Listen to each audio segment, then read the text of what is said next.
नमस्कार साथियों, wings academy के ई प्लेटफॉर्म पर एक बार फिर से मेरे सभी साथियों का हार्दिक स्वागत और अभिनंदन है। साथियों, होली की ढेर सारी शुभकामनाएं मेरे सभी साथियों को। साथियों, ये जो होली है, आप सभी के जीवन में मंगलमय हो और खुशियां भरी हो। अगली आने वाली होली है, तब तक मेरे जितने भी साथी हैं जो मेरे साथ में संघर्ष कर रहे हैं, जो अपनी तैयारी को कर रहे हैं, आप सभी को अपना मनोवांछित फल प्राप्त हो। आप सभी को अपने लक्ष्य की प्राप्ति हो। इस होली को और भी खूबसूरत बनाने के लिए हम लोग आपके लिए इस होली के पर्व के बाद में हमारी जो मैथ्स की क्लास है, रीजनिंग, साइंस, हिंदी की क्लास चल ही रही है। इसके अलावा भी पॉलिटी, ज्योग्राफी, हिस्ट्री और भी सब्जेक्ट की क्लासें आप लोगों के लेके आएंगे। और इसके अलावा लाइव क्लासें भी हम लोग होली के बाद में लाने की कोशिश करेंगे। ठीक है, मैं आशा कर रहा हूं कि आप सभी के लिए ये होली बहुत ज्यादा मंगलमय हो और आने वाला साल, आने वाली होली पर आप सभी साथी हमारे लिए मिठाई लेकर के आए। ठीक है, चलिए, हमारे खुशियों के लिए क्या है साथियों कि आप हमें खुश करने के लिए हमारे वीडियो को लाइक करें। अगर आप हमारे चैनल पर अभी नए आए हैं, चैनल को सब्सक्राइब नहीं किया हुआ है, तो चैनल को सब्सक्राइब जरूर कर लें। हमारी गुरु दक्षिणा यही है, हमारे खुशियों का त्योहार यही है कि आप इस चैनल को सब्सक्राइब करें, लाइक करें, हमें सपोर्ट करें, अपने साथियों के साथ में शेयर भी जरूर करें। तो होली को एक बार फिर से आप सभी साथियों को ढेर सारी शुभकामनाएं। चलिए, आज हम लोग करेंगे साइंस के, बायो के, फिजिक्स के, केमिस्ट्री के, तीनों सब्जेक्ट इसके अंदर होंगे। 50 मोस्ट इंपोर्टेंट क्वेश्चन है। इसके एक्सप्लेनेशन के साथ में हम लोग इसको पढ़ने वाले हैं। किसके एक्सप्लेनेशन के साथ में हम लोग इसको पढ़ने वाले हैं। ठीक है, हम करेंगे 50 क्वेश्चन और 50 क्वेश्चन के अंदर आउट ऑफ 200 प्लस क्वेश्चन हम लोग इसके अंदर सीखने वाले हैं। कितने? आउट ऑफ 200 क्वेश्चन इसके अंदर हम लोग सीखने वाले हैं। चलिए, ज्यादा समय ना खराब करते हुए हम शुरुआत करते हैं आज के सेशन की। चलिए, पहला क्वेश्चन क्या है आपके सामने कि न्यूट्रॉन वाज डिस्कवर्ड, यानी कि न्यूट्रॉन की जो खोज है वो किसके द्वारा की गई? रदरफोर्ड के द्वारा, थॉमसन के द्वारा, चैडविक के द्वारा या साथियों न्यूटन के द्वारा? किसके द्वारा न्यूट्रॉन की खोज की गई? नाभिक के अंदर न्यूट्रॉन और प्रोटॉन दोनों होते हैं। न्यूट्रॉन का मतलब ही है कि इसके ऊपर किसी भी प्रकार का कोई आवेश नहीं होता है, किसी भी प्रकार का कोई चार्ज नहीं होता है।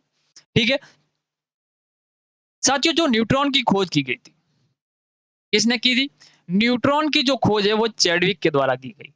ठीक है, अगर इलेक्ट्रॉन की बात करूं, किसकी? इलेक्ट्रॉन की जो खोज है थॉमसन के द्वारा की गई। इलेक्ट्रॉन की खोज किसने की? तो थॉमसन ने की थी। इलेक्ट्रॉन की खोज थॉमसन ने, न्यूट्रॉन की खोज चैडविक ने, और इसके अलावा प्रोटॉन की खोज किसने की थी? बताइए। जो साथियों प्रोटॉन होता है नाभिक के अंदर, प्रोटॉन की जो खोज वो की थी गोल्डस्टीन ने।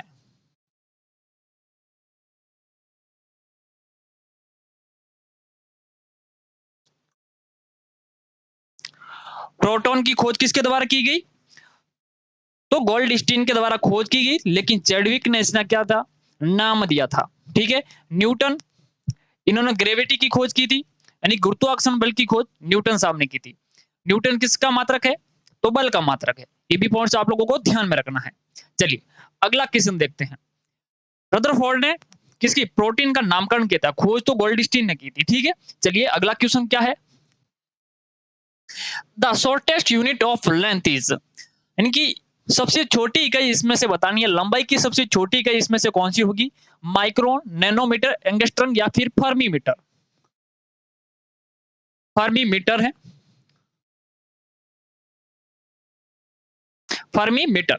अब ध्यान देना, 10 की पावर -6 को हम लोग बोलते हैं माइक्रोन। क्या कहते हैं? 10 की पावर -6 को क्या कहते हैं? माइक्रोन कहते हैं। 10 टू की पावर -9 को कहते हैं नैनोमीटर। क्या कहते हैं? 10 टू की पावर -9 को नैनोमीटर। 10 टू की पावर -10 को कहते हैं एंगस्ट्रम। क्या कहते हैं? एंगस्ट्रम कहते हैं। और 10 टू की पावर -15 को कहते हैं फर्मी। क्या कहते हैं? फर्मी। अब आप ही बताइए, इसमें से सबसे छोटा कौन है?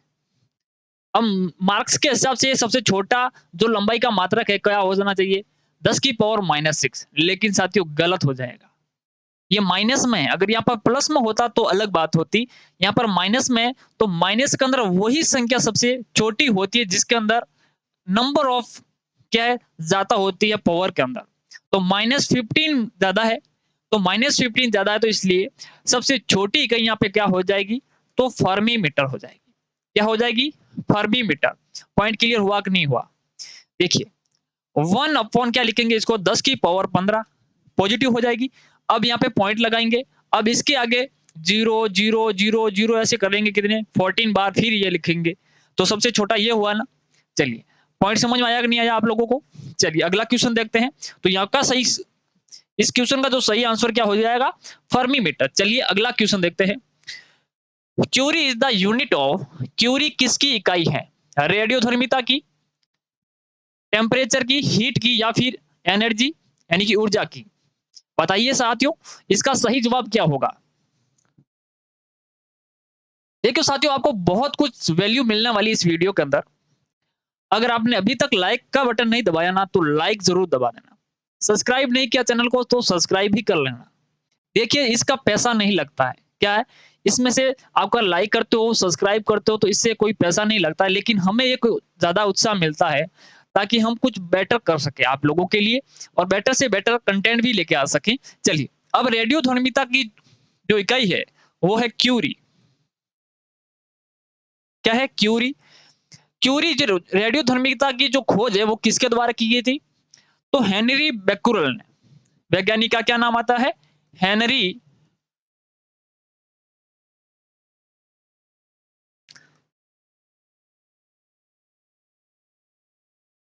रेडियो ध्वनिता की खोज किसने की?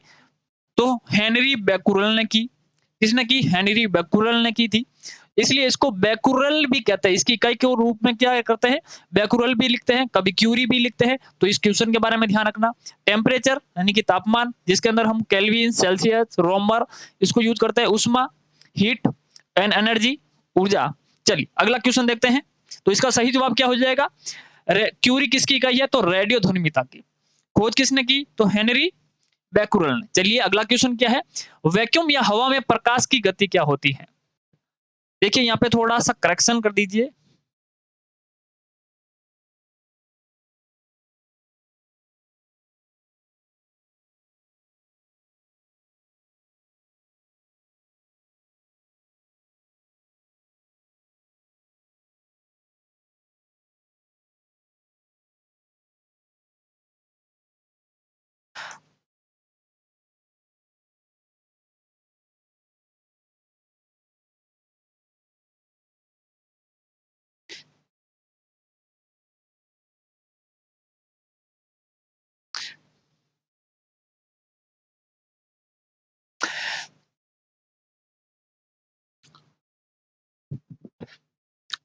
पावर 10 कर दो।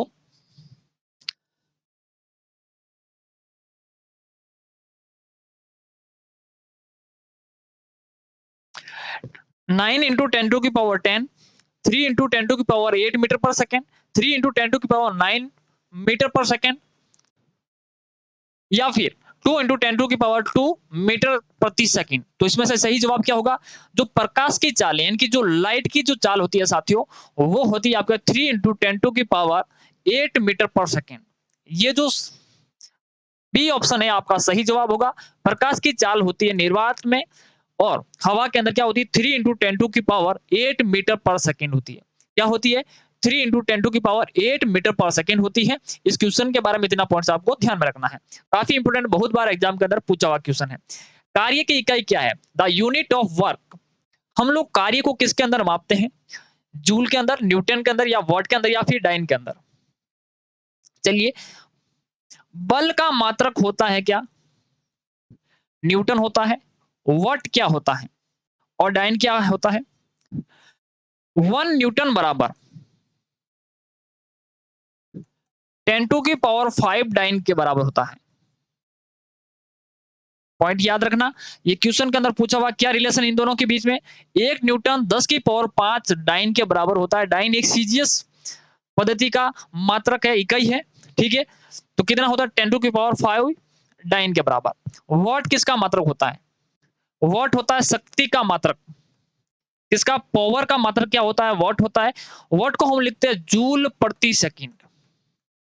क्या लिखते हैं? जूल प्रति सेकंड को क्या लिखते हैं? वॉट लिखते हैं। और तो कार्य का कौन सा हो जाएगा? तो जूल इसका सही जवाब हो जाएगा। कार्य की इकाई क्या है? जूल। पॉइंट क्लियर हुआ कि नहीं हुआ? न्यूटन किसका? बल का। 1 न्यूटन बराबर कितना होता है? 10 की पावर 5 डाइन के बराबर होता है। वॉट होता है शक्ति का मात्रा यानी कि पावर का। जूल प्रति सेकंड। पॉइंट क्लियर हुआ? चलिए अगला क्वेश्चन देखते हैं। प्रेरकत्व का मात्रक क्या है? इंडक्शन यानी कि the measure of induction is, यानी कि प्रेरकत्व का जो मात्रक है वो क्या है? एम्पियर, कूलम, हेनरी या फिर ओम। इसमें से सही जवाब क्या होगा साथियों? आओ आपको बताना है। इसका सही जवाब क्या होगा? चलो, एम्पियर किसका मात्रक होता है? धारा का। वैद्युत धारा का क्या मात्रक हो गया? एम्पियर। कूलम किसका हो गया? ये हो गया आवेश का। जो भी चार्ज होता है धनावेश ऋणावेश उसका जो क्या हो गया? वो कूलम हो जाएगा। ओम किसका मात्रक है? ये होता है प्रतिरोध का, रेजिस्टेंस का। प्रतिरोध का मात्रक क्या होता है? ओम होता है। क्या होता है? ओम होता है। ठीक है, तो फिर हेनरी किसका हो जाएगा? प्रेरकत्व का। इंडक्शन का जो हो जाएगा क्या हो जाएगा? ऑप्शन नंबर सी इसका सही जवाब है, हेनरी। किसका हो जाएगा? हेनरी। क्या पॉइंट क्लियर हुआ कि नहीं हुआ? किसने खोज की थी इसकी प्रेरकत्व की? हेनरी बेक्यूरल ने। वैज्ञानिक का नाम क्या है? हेनरी बेक्यूरल। उन्हीं के नाम पर बनाया ये हेनरी यूनिट। चलिए अगला क्वेश्चन देखते हैं, क्या खास बात है अगले क्वेश्चन के अंदर। सापेक्षिकता का जो सिद्धांत है किसने दिया? Who give the principle of relativity. आपको बताना है रिलेटिविटी की जो थ्योरी है ये किसने दी थी। काफी इंपॉर्टेंट क्वेश्चन है। न्यूटन ने, पास्कल, आइंस्टीन, आर्किमिडीज। क्या सही जवाब होगा वो आपको बताना है।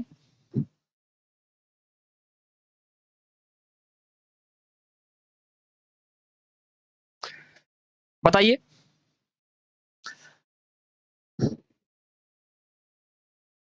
न्यूटन ने किसकी खोज की थी? ग्रेविटी की, यानी कि गुरुत्वाकर्षण बल की। पास्कल किसका मात्रक है? दाब का, यानी कि प्रेशर का मात्रक क्या है? तो वो पास्कल होता है। चलिए आइंस्टीन या फिर आर्किमिडीज, इस दोनों में से क्या होगा बताइए। रिलेटिविटी का जो थ्योरी है यानी कि वो किसने दी थी? तो इसका सही जवाब होगा आइंस्टीन। कौन होगा? आइंस्टीन इसका साथियों जो सही जवाब होगा। आर्किमिडीज ने क्या दिया था? आर्किमिडीज ने दिया था उत्प्लावन का जो नियम।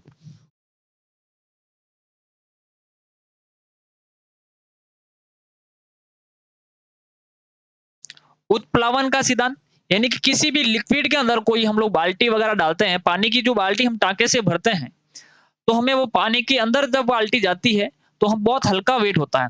जितना पानी वो बाल्टी विस्थापित करती है वो उतना ही क्या हमें हल्की महसूस होती है। तैरने का सिद्धांत है वो भी किसने दिया? ये आर्किमिडीज का सिद्धांत है, उत्प्लावन का जिसका सिद्धांत कहते हैं। चलिए अगला क्वेश्चन देखते हैं। तो इसका सही जवाब होगा यानी रिलेटिविटी की जो थ्योरी है वो किसने की है? आइंस्टीन की है। किसकी है? आइंस्टीन की। चलिए अगला क्वेश्चन देखते हैं। गोइटर या थायराइड ग्रंथि की अत्यधिक वृद्धि किसकी कमी के कारण होती है? अगर आपको गोइटर हो जाता है जिसको गलगंड या फिर गेंगा रोग कहते हैं, वो किसकी अधिकता की वजह से, किसकी कमी की वजह से होगा?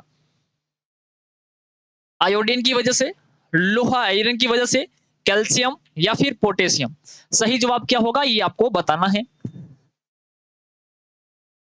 अब सामने ध्यान देना, जो गोइटर रोग होता है ये आयोडीन की कमी से होता है। किसकी कमी से?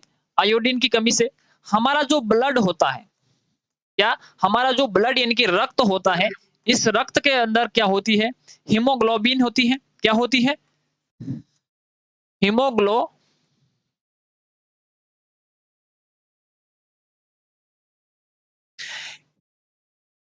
इस हीमोग्लोबिन के साथ में कौन होती है? फेरस, हमारी आयरन होती है। कौन सी धातु होती है? आयरन धातु होती है। ठीक है। कैल्शियम पोटेशियम हमारी हड्डियों के अंदर होता है। कैल्शियम वगैरह किसके अंदर होती है? हमारी हड्डियों के अंदर होता है। तो हमारे इसके अंदर सही जवाब क्या होगा? कि आयोडीन की कमी से कौन सा रोग हो जाएगा आपको? गॉइटर रोग हो जाएगा। थायराइड ग्रंथि कहाँ पे हो? हमारे गले के पास में होती है और इसको एच आकार की ग्रंथि भी कहते हैं। चलिए, साइटोलॉजी है। व्हाट साइटोलॉजी इज, यानी कि साइटोलॉजी है बैक्टीरिया का अध्ययन, फसलों का अध्ययन, कोशिकाओं का अध्ययन या फिर जनसंख्या का अध्ययन, जनसांख्यिकी का अध्ययन। बताइए इसमें से क्या होगा सही? बैक्टीरियोलॉजी को बोलते हैं बैक्टीरिया का अध्ययन। क्या कहते हैं? बैक्टीरियोलॉजी, तो बैक्टीरिया का अध्ययन। एग्रोनॉमी, तो हम करते हैं फसलों का अध्ययन को। क्या कहते हैं? फसलों के अध्ययन को एग्रोनॉमी कहते हैं। ठीक है। साइटोलॉजी किसके अंदर आ जाता है? तो साइटोलॉजी आपका सेल का। सेल शब्द होता है, इंग्लिश वर्ड है, लेकिन जो साइंस की भाषा के अंदर कोशिका, कोशिका को साइंस की भाषा के अंदर कहते हैं साइटो। क्या कहते हैं? साइटो का मतलब होता है कोशिका। क्या होता है? साइटो का मतलब होता है कोशिका, और इसके पीछे अगर लॉजी वर्ड जुड़ जाता है, इसके पीछे लॉजी वर्ड लगता है, इसका मतलब होता है अध्ययन, जिसको इंग्लिश में कहते हैं स्टडी। क्या कहते हैं? स्टडी। क्या पॉइंट क्लियर हुआ कि नहीं हुआ? साइटोलॉजी के अंदर किसका अध्ययन? तो कोशिका का अध्ययन। इसका सेल का स्टडी करेंगे उसके अंदर। चलिए अगला क्वेश्चन क्या कहता है? लार किसके पाचन में मदद करता है? Saliva helps in the digestion of. किसका पाचन के अंदर लार हमारी सहायता करती है? फैट को पचाने के लिए, स्टार्च को पचाने के लिए, प्रोटीन को पचाने के लिए या फिर विटामिन को? इसमें से सही जवाब क्या होगा? चलिए साथियों, स्टार्च को पचाने का काम हमारी कौन करती है? लार करती है। लार में के अंदर कौन सी एंजाइम होती है? तो एक टाइलिन। टाइलिन एंजाइम का क्या काम है? ये स्टार्च को पचाने का काम करती है, माल्टोज के अंदर बदलने का काम करती है। ठीक है। चलिए, प्रोटीन को पचाने का काम कौन करता है? प्रोटीन का पाचन हमारे पहली बार तो हो जाता है अमाशय के अंदर। पहली बार पाचन कहां पे? तो अमाशय के अंदर। इसका जो पूर्ण पाचन है,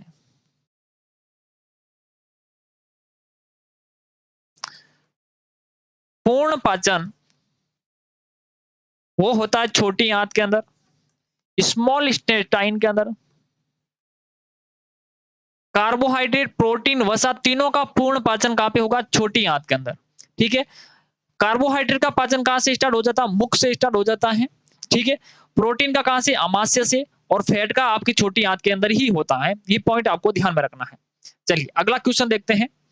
एथलीट फूड किसके कारण होता है? The disease athlete foot is caused by. रोग जो हमारा एथलीट फूड होता है वो किसकी वजह से होता है, ये आपको बताना है। अब आप ये मुझे बताइए, प्रोटोजोआ से होने वाली कौन कौन सी बीमारी है? एक तो सबसे बड़ी हो गई मलेरिया।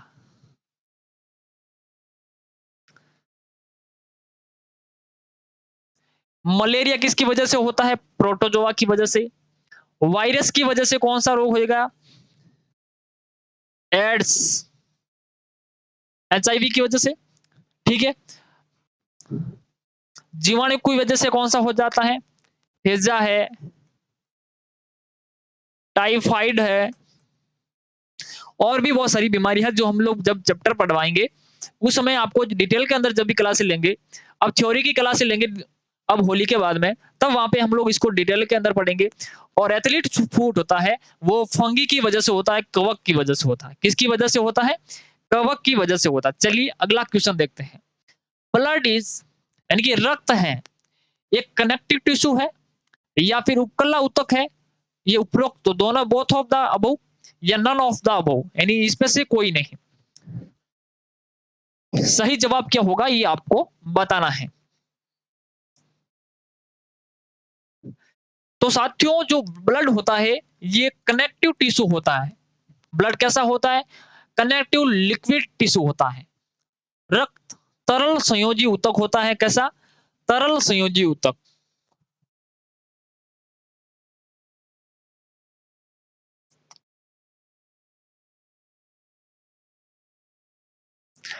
तरल संयोजी ऊतक कौन सा होता है? तो ब्लड हमारा होता है। इसके अलावा हड्डियों के अंदर भी कनेक्टिव टिश्यू होते हैं। चलिए अगला क्वेश्चन देखते हैं।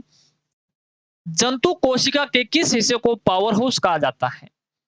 विच part of animal cell is called power house? जंतु कोशिका के अंदर ऐसे कौन सा अंग है जिसको हम लोग पावर हाउस कहते हैं? Cell wall. ये सेल वॉल किसके अंदर पाई जाती है? प्लांट्स के अंदर। प्लांट्स यानी कि पौधों के अंदर सेल वॉल पाई जाती है। कोशिका भित्ति पाई जाती है। नाभिक न्यूक्लियस ये नाभिक के अंदर होता है। रॉबर्ट ब्राउन ने इसकी खोज की थी 1931 के अंदर की थी। फिर आता है माइटोकॉन्ड्रिया। ये करता है एटीपी के रूप में ऊर्जा का निर्माण। इसका नाम है एडिनोसिन।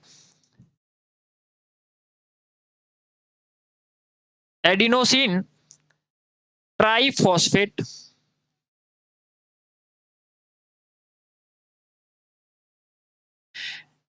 एडिनोसिन ट्राइफॉस्फेट के रूप में हमारा ऊर्जा का निर्माण होता है। 38 एटीपी बनती है। किस प्रकार से वो खर्च होती है इसके बारे में हम लोग डिटेल में पढ़ेंगे।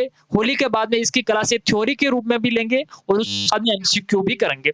तो ये क्लास आपको थोड़ा-थोड़ा नॉलेज आपको देगी लेकिन बहुत सारी चीजें आपको सिखाएगी। आपको इसमें से कितने क्वेश्चन आ रहे हैं ये भी आप लोगों को कमेंट बॉक्स के अंदर जरूर बताना है। आपको ये क्लास कैसी लग रही है तो ये भी आपको कमेंट बॉक्स के अंदर जरूर बताना है। चलिए तो इसका सही जवाब क्या हो जाएगा? हमारा जो पावर हाउस होता है मानव का जितने भी जंतु है उसका पावर हाउस माइटोकॉन्ड्रिया को कहते हैं। चलिए अगला क्वेश्चन देखते हैं। मानव शरीर में विटामिन ए को कहां संग्रहित किया जाता है? हमारी विटामिन ए कहां पे स्टोर होती है ये बताना है। जिगर यानी कि लीवर के अंदर, स्किन के अंदर, लंग्स के अंदर या फिर किडनी यानी कि गुर्दा के अंदर। वृक्क जिसको कहते हैं किडनी को वहां पे होती है। विटामिन ए चलिए बता दीजिए मेरे को विटामिन ए का रासायनिक नाम क्या है? तो इसका रासायनिक नाम है रेटिनॉल। क्या नाम आता है? रेटिनॉल इसका रासायनिक नाम है। इसके अलावा इसकी जो कमी से कौन सा रोग होगा?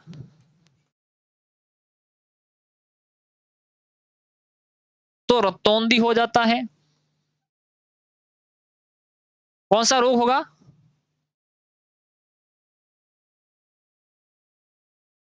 रतौंधी रोग हो जाएगा। विटामिन ए की कमी से रतौंधी रोग हो जाएगा। रेटिनॉल विटामिन ए का नाम है। ये जो स्टोर होता है साथियों ये लीवर के अंदर होता है। ऑप्शन नंबर फर्स्ट इसका सही जवाब है। हमारा जो विटामिन ए लीवर के अंदर स्टोर होता है ये क्वेश्चन एसएससी ने भी पूछा है, रेलवे ने भी पूछा है और एक और एग्जाम एसआई के अंदर ये एग्जाम के अंदर भी पूछा हुआ है। इसलिए काफी इंपॉर्टेंट क्वेश्चन है। चलिए अगला क्वेश्चन देखते हैं। Who propounded the theory of evolution यानी कि विकास के सिद्धांत को किसने प्रेरित किया? इवोल्यूशन जो थ्योरी है यानी कि जो विकास की जो थ्योरी है वो किसने दी थी? स्पेंसर ने, डार्विन ने, वेलेस ने या हक्सेल ने? सही जवाब क्या होगा बताइए आप इसके अंदर।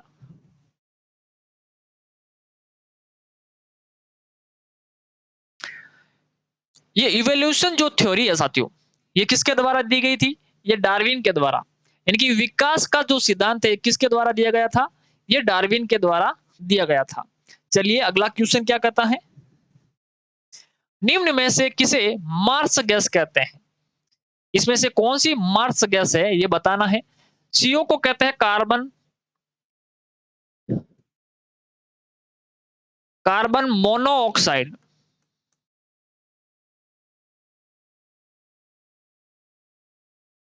क्या कहते हैं? Carbon monoxide. वाहनों के अंदर से जो धुआं निकलता है वो कार्बन मोनोऑक्साइड होता है। हमारे स्वास्थ्य के लिए काफी ज्यादा हानिकारक होता है। ये है कार्बन डाइऑक्साइड जो आप श्वसन क्रिया के द्वारा छोड़ते हो। ठीक है। ये हाइड्रोजन गैस है। CH4 को कहते हैं मेथेन। इस मेथेन को ही हम लोग कहते हैं मार्स गैस। मार्स गैस किसे कहते हैं? तो मेथेन को कहते हैं। ये मार्स गैस होती कहां पे? ये दलदली क्षेत्रों के अंदर।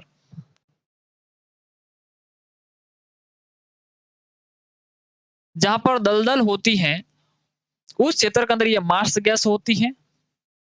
कहां पे? दलदली क्षेत्रों के अंदर। इसके अलावा जहां पर हम लोग पेट्रोलियम निकालते हैं उसके अंदर भी ये निकलती है। तो मेथेन या फिर मार्स गैस किसे कहते हैं? CH4 को कहते हैं। किसको कहते हैं? CH4 को। क्या पॉइंट क्लियर हुआ कि नहीं हुआ? चलिए अगला क्वेश्चन पर ध्यान देते हैं। मानव मस्तिष्क का जो भार यानी कि लगभग कितना होता है? थोड़ा बहुत ऊपर नीचे होता है, ये वेट के कुछ 2% के आसपास में होता है। तो ये आपको बताना है 1.64 केजी, 1.36 केजी या 1.46 केजी या फिर 1.63 केजी, कितना होता है बताइए?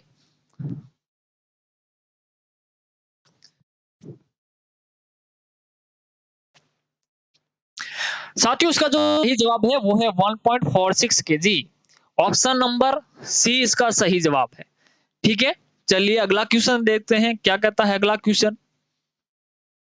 Solar radiation is measured by, सौर विकिरण किसके द्वारा मापा जाता है? सोलर जो एनर्जी आती है यानी कि सूर्य से जो प्रकाश आता है, अब उस सूर्य के प्रकाश को किस मीटर से मापते हैं ये आपको बताना है। बैरोमीटर से क्या मापते हैं? इससे मापते हैं वायुदाब। क्या मापते हैं? वायुदाब किससे मापा जाता है? तो बैरोमीटर से मापा जाता है। मैनोमीटर से क्या मापा जाता है? ये भी गैसों को मापने का यंत्र है। गैसों का दाब मापते हैं किसके द्वारा? मैनोमीटर से। चलिए एस्ट्रोमीटर से क्या मापा जाता है बताइए? क्या आपको पता है या नहीं है? एस्ट्रोमीटर से क्या मापते हैं? जो हमारे स्टार होते हैं यानी कि तारों के प्रकाश की जो तीव्रता है, तारों के प्रकाश की तीव्रता किसके द्वारा मापी जाती है? तो एस्ट्रोमीटर से मापी जाती है। किसके द्वारा मापी जाती है? एस्ट्रोमीटर के द्वारा जाती है। और एक होता है पायरोमीटर। ये पायरोमीटर क्या है इसके ध्यान दीजिए। पायरोमीटर लंबी दूरी के जितने भी लंबी दूरी होती है जिसके अंदर भी, उसको किससे मापा जाता है? तो पायरोमीटर से। किसे मापा जाता है? पायरोमीटर से। किसके मापा जाता है? तो सूर्य के सौर विकिरण को किससे मापेंगे?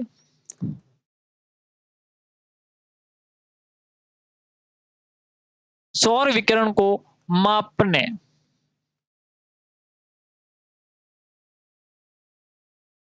सौर विकिरण को मापने वाला जो यंत्र होता है,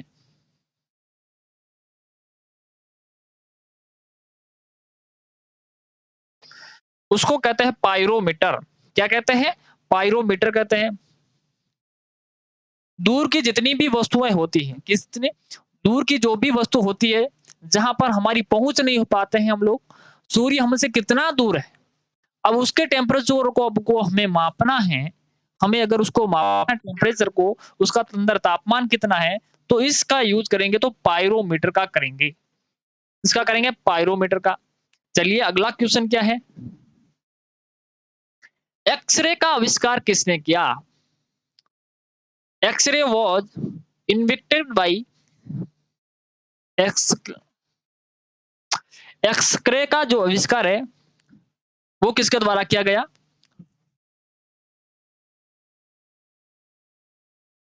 चलिए हॉपकिंस ने क्या किया था?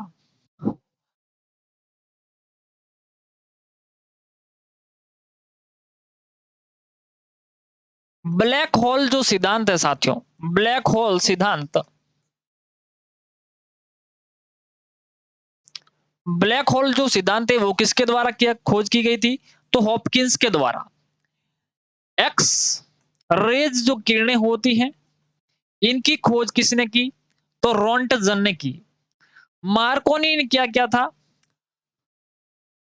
रेडियो संचार की जो किरणें होती है, तो रेडियो संचार किसके द्वारा विकसित किया गई थी? तो उसका नाम आ जाता है मार्कोनी। एक्स रेज की खोज तो रोंटगन ने की थी।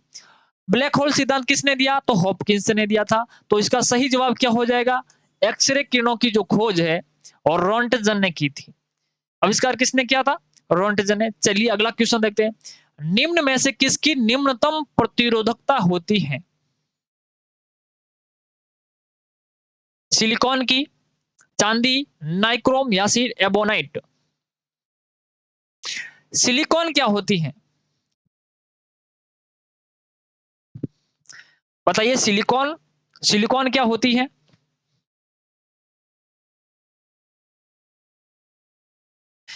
जितने भी सेमीकंडक्टर होते हैं, माइक्रोचिप्स होती हैं, वो किसकी बनी हुई होती है? सिलिकॉन की बनी हुई होती है। सेमीकंडक्टर,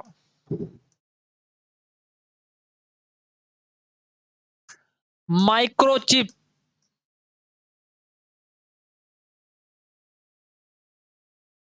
ये सेमीकंडक्टर वगैरह सब अधिक किस देश के अंदर बनते हैं? तो ताइवान के अंदर।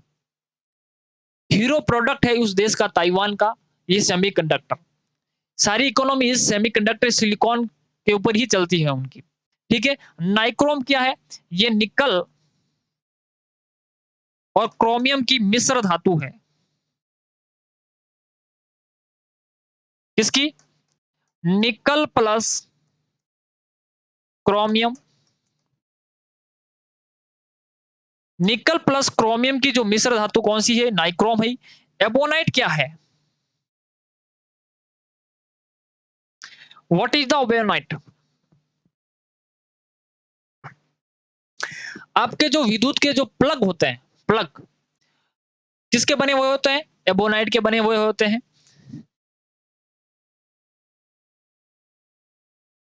बिजली के स्विच किसके बने हुए होते हैं? एबोनाइट के। इसके अलावा जो नेल पॉलिश आप लोग लगाते हैं, जो महिलाएं नेल पॉलिश लगाती है, अगर इसको रिमूव करना है, उसको हटाना है, तो किसका उपयोग करते हैं? तो इस एबोनाइट का उपयोग करते हैं। ठीक है। और सबसे निम्नतम प्रतिरोधकता कितनी है, किसकी होती है? तो वो होती है सिल्वर की। किसकी होती है? सिल्वर की होती है निम्नतम प्रतिरोधकता। यानी कि आसानी से करंट किसके अंदर फ्लो होता है? तो होता है सिल्वर के अंदर। किसके अंदर? सिल्वर यानी कि चांदी के अंदर। चलिए अगला क्वेश्चन देखते हैं। ये क्वेश्चन आप लोगों को समझ में आ गया? चलिए, कवक के अध्ययन को क्या कहते हैं? What do you call the study of fungi? Fungi के अध्ययन को क्या कहते हैं? वर्ड याद रखना, एफ एम। एफ का मतलब फंगी, एम का मतलब माइकोलॉजी। एफ का मंगल, एफ का मतलब क्या होता है? फंगी। और एम का मतलब होता है माइकोलॉजी। यानी कि फंगी का अध्ययन करेंगे हम माइकोलॉजी से। फिर आता है फाइकोलॉजी। एल्गी यानी कि शैवालों का अध्ययन। जो शैवाल होते हैं, एल्गी होती है, उनका जो अध्ययन क्या कहलाता है? तो वो कहलाता है फाइकोलॉजी। बैक्टीरियोलॉजी, जीवाणुओं का अध्ययन कहलाता है। बैक्टीरियोलॉजी के अंदर किसका अध्ययन करते हैं? तो जीवाणुओं का अध्ययन करते हैं। सेकंड नंबर ऑप्शन क्या है? पैरासाइटोलॉजी, परजीवियों का अंदर जिसके अंदर अध्ययन करते हैं, उसको कहता है पैरासाइटोलॉजी। तो हमारा क्या क्वेश्चन था?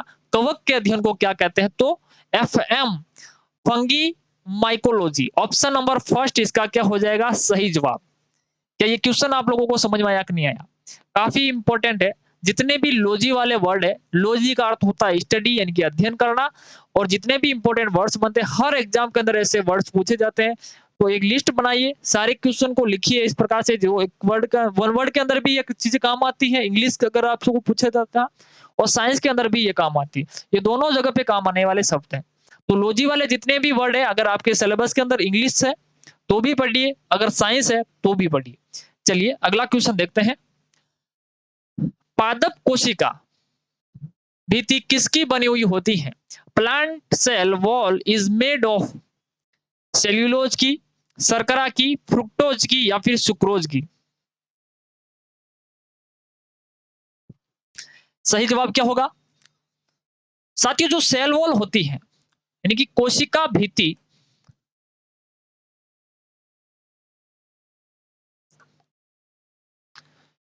ये सेल किसकी बनी हुई होती है? तो आपकी जो सेल वॉल बनी हुई होती है सेल्यूलोज की। किसकी बनी हुई होती है? सेल्यूलोज की। ये सेल्यूलोज क्या है? ये कार्बोहाइड्रेट का एक अप्रूप है। क्या है? एक प्रकार का, ये सेल्यूलोज एक प्रकार का कार्बोहाइड्रेट है। क्या है?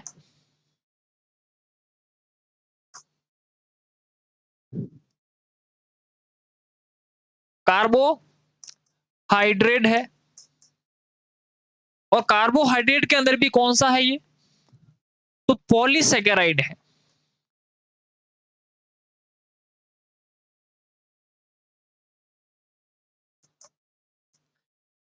कौन सा टाइप का है? पॉलीसेकेराइड है। पॉलीसेकेराइड का मतलब ये बहुत सारे सेकेराइड से मिलकर बना है। एक तो होता है मोनोसेकेराइड, यानी कि एक ग्लूकोज के अणु से मिलकर बना होता है वो मोनोसेकेराइड, यानी कि जैसे ग्लूकोज हो गया, फ्रुक्टोज हो गया, गैलेक्टोज हो गया, ये एक ही प्रकार की शर्करा से मिलकर बने होते हैं। एक होता है डाइसेकेराइड, जैसे कि सुक्रोज हो गया। ये जो सुक्रोज है किसके मतलब मिलकर बना होता है? ये ग्लूकोज प्लस फ्रुक्टोज से मिलकर बनता है। ग्लूकोज प्लस फ्रुक्टोज से मिलकर कौन बनता है? सुक्रोज बनता है। ये तो ये फ्रुक्टोज मोनोसेकेराइड, ये हो गया सुक्रोज डाइसेकेराइड। और जो सेल्यूलोज होता है वो है पॉलीसेकेराइड। पॉइंट क्लियर हुआ? किसका? पॉलीसेकेराइड होता है सेल्यूलोज। किसका अप्रूप है ये? किसका रूप है? ये कार्बोहाइड्रेट एक प्रकार की। मानव सेल्यूलोज को पचा नहीं सकता। चौपाई यानी कि जानवर क्या है सेल्यूलोज को पचा लेते हैं। ये प्लांट्स की कोशिका किसकी बनी हुई होती है? तो इस सेल्यूलोज की बनी होती है। ऑप्शन नंबर फर्स्ट इसका क्या हो जाएगा साथियों? सही जवाब। क्या क्वेश्चन समझ में आया कि नहीं आया? जो प्लांट के अंदर जो कोशिका भित्ति होती है, बाहर का जो आवरण होता है, वो किसका बना हुआ था? सेल्यूलोज का। सेल्यूलोज क्या है? सेल्यूलोज कार्बोहाइड्रेट है। जब हम लोग न्यूट्रिशन पढ़ाएंगे आपको, थ्योरी पढ़ाएंगे न्यूट्रिशन की, उस समय आपको बहुत बेहतर तरीके से समझाएंगे। ठीक है, अब एक बार इतना समझ लीजिए कि एक कार्बोहाइड्रेट है। क्या है? कार्बोहाइड्रेट। सेल्यूलोज क्या है? एक प्रकार का कार्बोहाइड्रेट है। और वो किस प्रकार का? पॉलीसेकेराइड प्रकार का। चलिए अगला क्वेश्चन क्या है? सेल्यूलोज किस प्रकार के पोषक तत्वों का उदाहरण है? ये क्वेश्चन आ गया। ये वसा का है, कार्बोहाइड्रेट का है, प्रोटीन का है, या फिर विटामिन का? अभी हमने पढ़ा कि भाई सेल्यूलोज किस प्रकार का पोषक तत्व है, तो किस प्रकार का है? तो कार्बोहाइड्रेट का है। कार्बोहाइड्रेट के अंदर पॉलीसेकेराइड,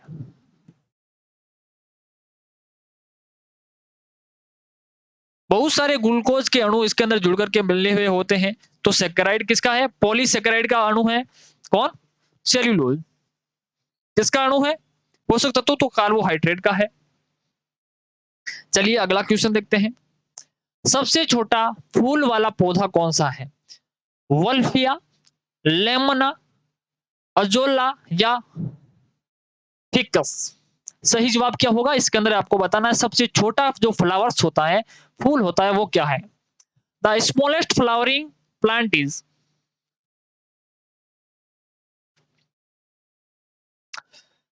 बताइए सही जवाब क्या होगा इसके अंदर, है ना? बहुत प्यारा क्वेश्चन है। चलिए, सबसे छोटा जो फूल का पौधा है वो होता है वोल्फिया। ऑप्शन नंबर फर्स्ट इसका सही जवाब है। तो अब मैं आपसे पूछता हूं, सबसे बड़ा फूल का पौधा,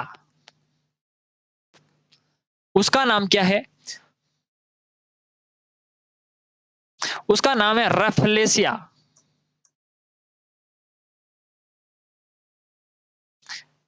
क्या नाम है? रेफलेसिया।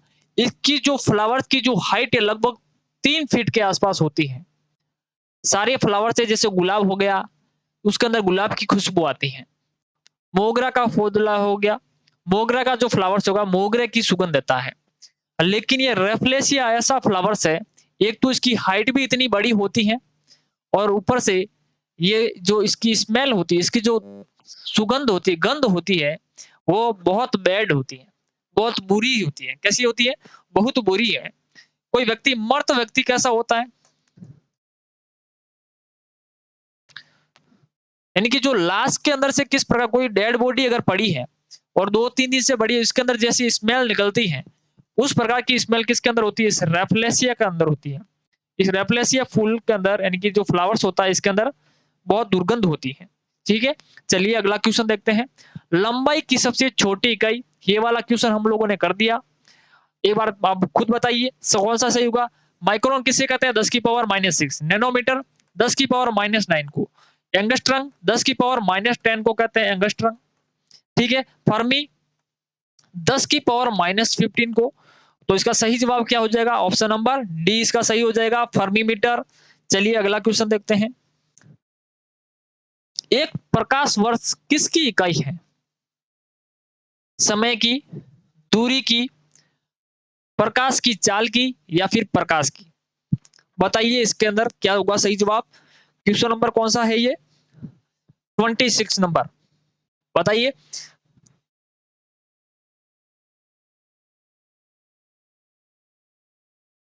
अब मेरे को ये बताइए, प्रकाश और वर्ष भी लिखा हुआ है। ये है सूर्य के द्वारा एक वर्ष में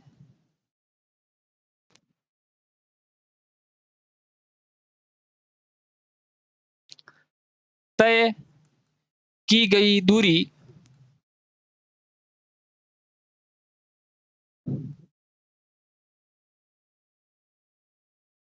प्रकाश वर्ष कहलाती है।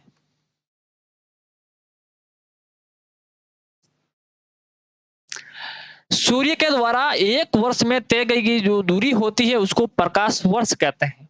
ठीक है, चलो ये तो बात समझ में आ गई। प्रकाश की चाल कितनी होती है? अभी पहले हमने एक क्वेश्चन किया 3 इंटू 10 की पावर 8 मीटर प्रति सेकंड होती है। पढ़ा कि नहीं पढ़ा? एक वर्ष के अंदर कितने दिन होते हैं? 365 दिन होते हैं। कितने दिन होते हैं? 365 दिन होते हैं। कितने घंटे का एक दिन होता है? दिन और रात मिलाकर 24 घंटे का। कितना होता है? 24 घंटे का। एक घंटे के अंदर कितने मिनट होते हैं? 60 मिनट होते हैं। एक मिनट के अंदर कितने सेकंड होते हैं? तो 60 सेकंड होते हैं। कितने? 60 सेकंड होता है। अब इसके मल्टीप्लाई करेंगे तो हमारे पास में एक वैल्यू आएगी 9.45 इंटू 10 टू की पावर 15 मीटर।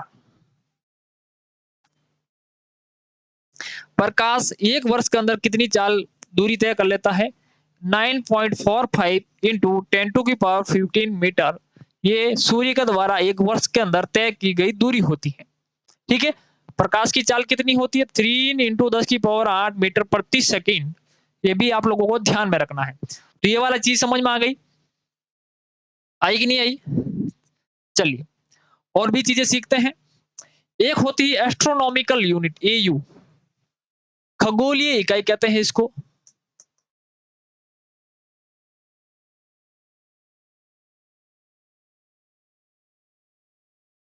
खगोलीय इकाई किसे कहते हैं? एक सूर्य और पर, सूर्य और पृथ्वी के मध्य की जो औसत दूरी होती है उसको कहते हैं एस्ट्रोनॉमिकल यूनिट, यानी खगोलीय इकाई। एक बार फिर से सुन लीजिए, पेन कॉपी लेकर के अगर लिखना है तो आप लिख सकते हैं। पृथ्वी और सूर्य के मध्य की औसत दूरी को खगोलीय इकाई कहते हैं। पृथ्वी और सूर्य के मध्य की औसत दूरी को खगोलीय इकाई कहते हैं, एस्ट्रोनॉमिकल यूनिट कहते हैं। ठीक है, एक होता है पारसेक, ये भी दूरी का मात्रक है। प्रकाश वर्ष भी दूरी का मात्रक है। पारसेक, एक पारसेक बराबर होता है 3.26 प्रकाश वर्ष।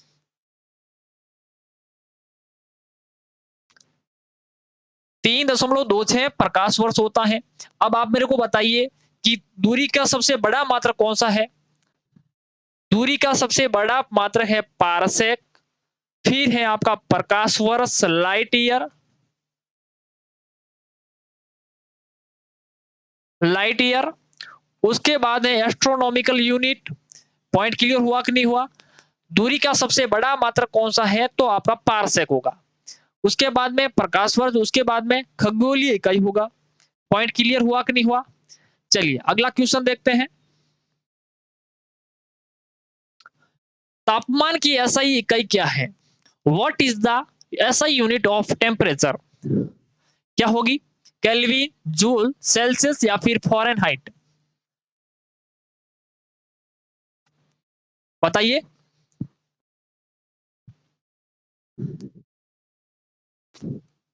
तापमान की अगर मैं एसआई यूनिट की बात करूं तो वो होती है केल्विन। कौन सी होती है? केल्विन। जूल किसकी इकाई है? जूल होती है कार्य की इकाई। वर्क, जो आप लोग काम करते हैं वो किसके अंदर मापा जाता है? जूल के अंदर। सेल्सियस भी किसकी? तो तापमान की। फ़ारेनहाइट भी किसकी? तापमान की।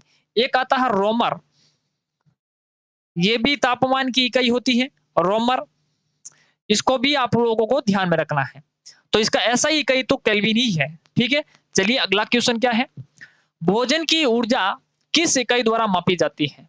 केल्विन, जूल, कैलोरी या फिर सेल्सियस?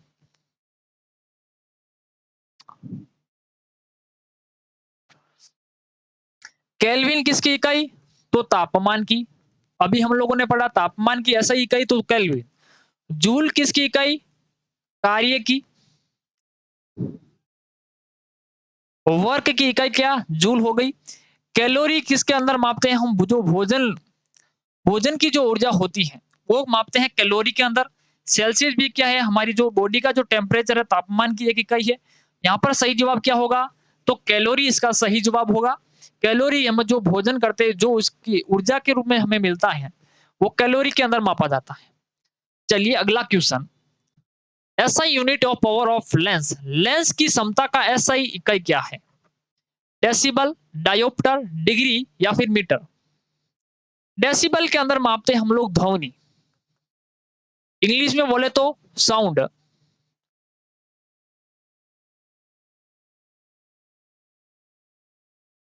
साउंड की जो इकाई है क्या है? डेसिबल। डिग्री के अंदर डिग्री। ठीक है। मीटर किसका हो जाएगा? दूरी का मात्रक मीटर। चलिए डायोप्टर के अंदर मांगते हैं हम लोग लेंस की क्षमता। किसकी क्षमता? लेंस की क्षमता डायोप्टर। चलिए क्वेश्चन समझ में आया कि नहीं आया? चलिए अगला क्वेश्चन देखते हैं। यूरिया में मौजूद नाइट्रोजन की प्रतिशत मात्रा है। The percentage of amount of nitrogen percentage in urea is 26%, 36%, 46% या फिर 60%? सही जवाब क्या होगा? आप लोग हमें बताइए।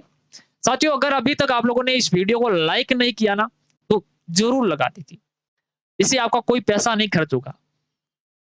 अगर आपने चैनल को सब्सक्राइब भी नहीं किया तो सब्सक्राइब भी कर लेना।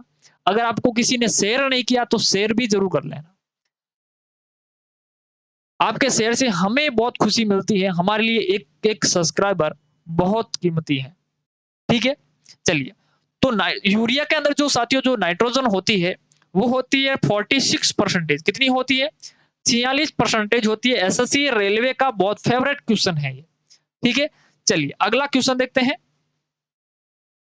एलपीजी के मुख्य घटक कौन कौन से हैं?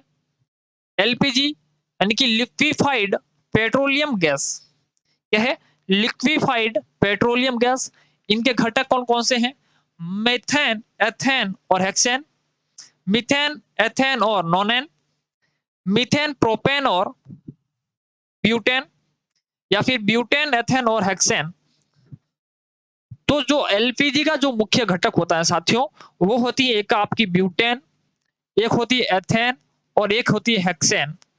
हेक्सेन, एथेन और ब्यूटेन। क्या क्लियर हुआ? ऑप्शन नंबर आपका डी इसका सही जवाब होगा। ऑप्शन नंबर डी आपका सही जवाब हो जाएगा। चलिए अगला क्वेश्चन क्या कहता है? अगले क्वेश्चन पे चलते हैं। Which one of the following animal is called farmer friend? निम्न में से किस जीव को किसानों का मित्र कहते हैं? फार्मर्स फ्रेंड किसको कहते हैं? चिट्टी को, केंचुआ या मधुमक्खी या फिर तितली? देखो सारे जीव हमारे लिए बहुत इंपॉर्टेंट है। मधुमक्खी ये भी बहुत इंपॉर्टेंट है। तितलियां ये भी बहुत इंपॉर्टेंट है।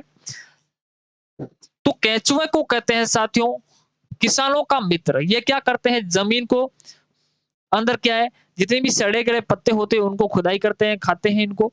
ठीक है।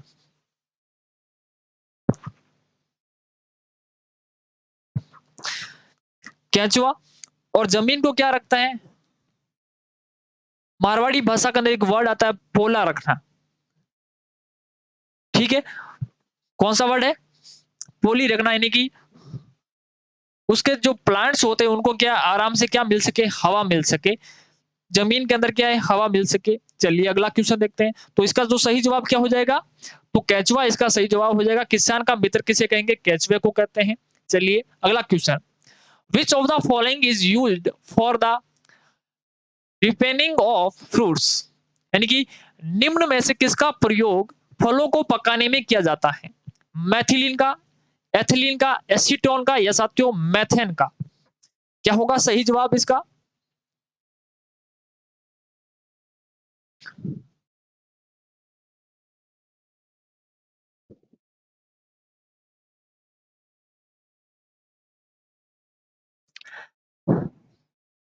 एसीटोन। एसीटोन का क्या उपयोग है? बताइए। व्हाट इज द उपयोग, what is the use of acetone. जो क्लोरोफॉर्म होती है उसके निर्माण के अंदर एसीटोन का उपयोग किया जाता है।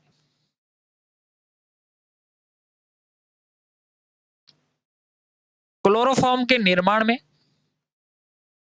हम लोग जिसका उपयोग करते हैं उसको कहते हैं एसीटोन। मेथेन को मार्स गैस भी कहते हैं।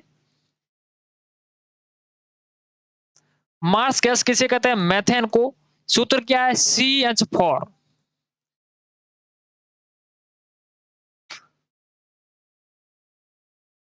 CH4 methane marsh gas. Ethylene का उपयोग करते हैं हम लोग किसके लिए? फलों को पकाने के लिए। एसिटिलीन भी कहते हैं इसको, एसिटिलीन या फिर एथिलीन। इसका किसके अंदर करते हैं? फलों को पकाने के लिए इसका उपयोग करते हैं। क्या क्वेश्चन समझ में आया? एसीटोन का उपयोग है क्लोरोफॉर्म के निर्माण में। मेथेन को कहते हैं मार्स गैस। CH4 इसका फॉर्मूला हो गया। CH4 इसका क्या हो गया? फॉर्मूला हो गया। एसिटिलीन या एथिलीन का काम है फलों को पकाने के लिए। चलिए अगला क्वेश्चन क्या है? सूखी बर्फ या ड्राई आइस किसे कहते हैं? ठोस कार्बन डाइऑक्साइड को, ठोस नाइट्रोजन ऑक्साइड को, ठोस सल्फर डाइऑक्साइड को, या ठोस जल को।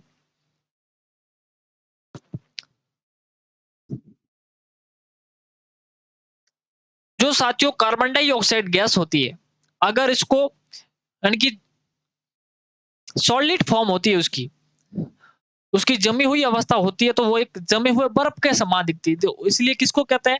ठोस कार्बन डाइऑक्साइड को हम लोग क्या कहते हैं? ड्राई आइस कहते हैं। वो जिस प्रकार से आइस जमी हुई होती है उसी प्रकार से ये क्या है? CO2 भी जम जाती है। क्वेश्चन नंबर 34 का ऑप्शन नंबर फर्स्ट इसका सही जवाब होगा, यानी कि ये इसका सही है। यानी कि ड्राई आइस हम लोग किसे कहते हैं? कार्बन डाइऑक्साइड को कहते हैं, ठोस कार्बन डाइऑक्साइड को। अगर यहाँ पे ऑप्शन के अंदर गैसेज फॉर्म के अंदर कार्बन डाइऑक्साइड होती तो इसका सही जवाब नहीं होता। सॉलिड फॉर्म के अंदर अगर कार्बन डाइऑक्साइड है तो उसको कहेंगे ड्राई आइस। ठीक है, पॉइंट क्लियर हुआ। चलिए अगला क्वेश्चन देखते हैं। ओजोन परत किस वायुमंडलीय परत में पाई जाती है? Lithosphere, ionosphere, stratosphere, biosphere. यानी कि स्थल मंडल, आयन मंडल, समताप मंडल, या फिर जैव मंडल के अंदर।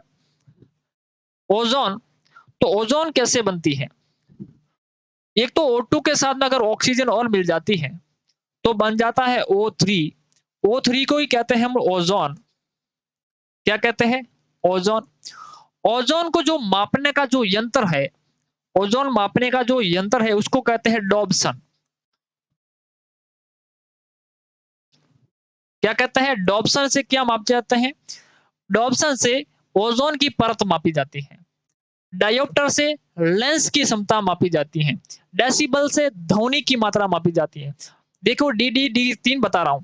डॉप्सन तो ओजोन की परत, डायोप्टर तो ये लेंस की क्षमता,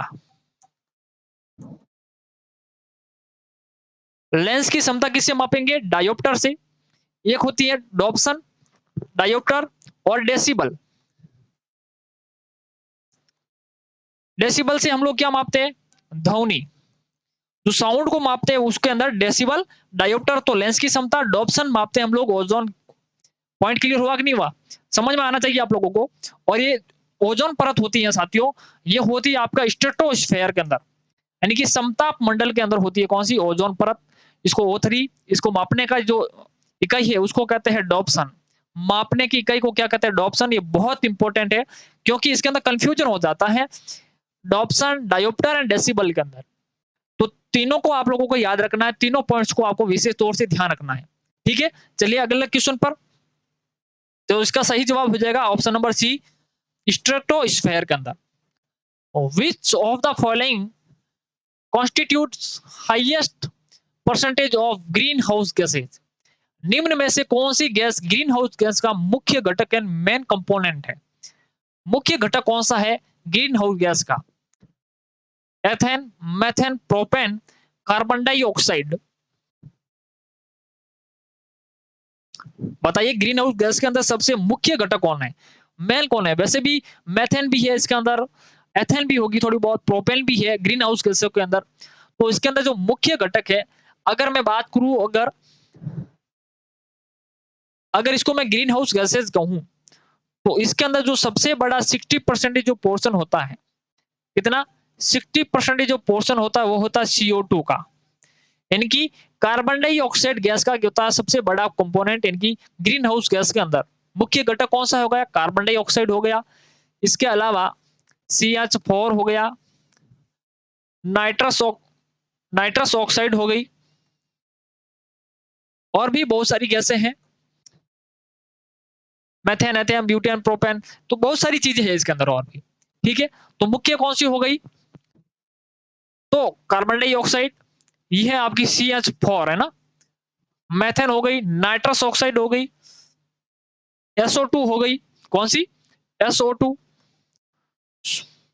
सल्फर डाइऑक्साइड। चलिए अगला क्वेश्चन ले, तो इसका मुख्य घटक कौन से हो गए? ऑप्शन नंबर सी, यानी कि carbon dioxide. Green house gas के अंदर मुख्य कौन सी हो गई? तो कार्बन डाइऑक्साइड हो गई। चलिए अगला क्वेश्चन क्या कहता है? It is not advisable of sleep under the tree at night because tree release, रात में पेड़ के नीचे सोना उचित नहीं है क्योंकि पेड़ क्या छोड़ते हैं? Carbon dioxide, oxygen, carbon monoxide या सल्फर डाइऑक्साइड। हम लोग श्वसन के अंदर कौन सी लेते हैं? ऑक्सीजन। छोड़ते कौन सी है? Carbon dioxide. पौधे श्वसन के अंदर कौन सी गैस लेते हैं? कार्बन डाइ या फिर ऑक्सीजन? बताइए। पौधे श्वसन के अंदर, मैं पूछता हूं आपसे, पौधे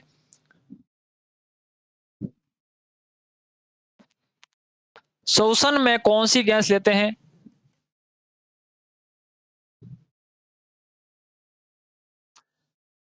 बताइए।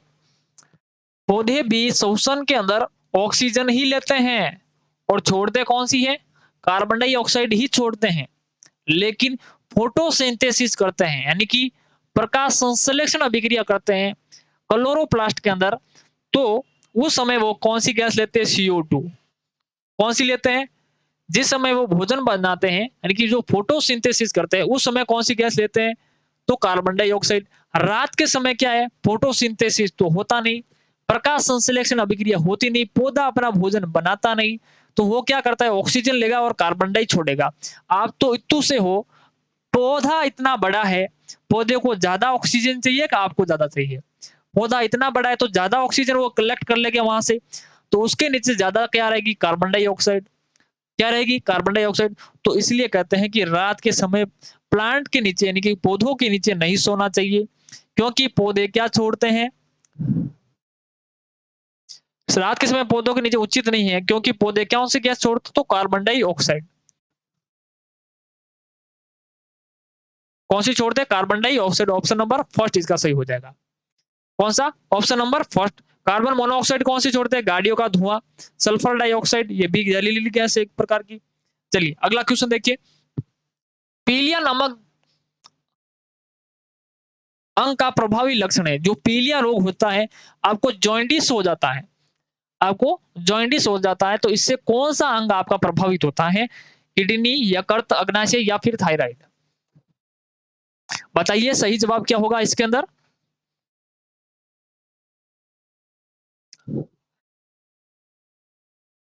जॉइंडिस इज एन,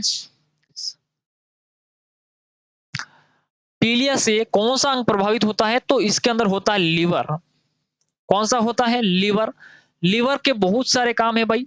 लीवर क्या करता है? एक बाइल जूस का सिक्रिएशन करता है, बाइल जूस बनाता है। इसके अंदर होता है बिलीरुबिन और बिलीवर्डिन।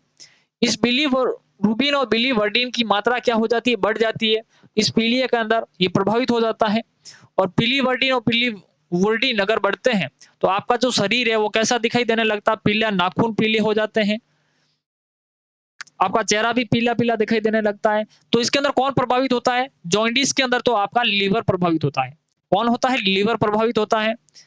ये पॉइंट्स इसके अंदर आप ध्यान रखना। चलिए अगला क्वेश्चन क्या कहता है? In modern periodic table by Henry Moseley, the elements were arranged in order of. Henry Moseley के द्वारा आधुनिक आवर्ती सारणी में तत्वों को व्यवस्थित किया गया था। भौतिक गुणों के आधार पर किया उन्होंने, रासायनिक गुणों के आधार पर किया, परमाणु द्रव्यमान के आधार पर, या फिर परमाणु संख्या के आधार पर किया? बताइए।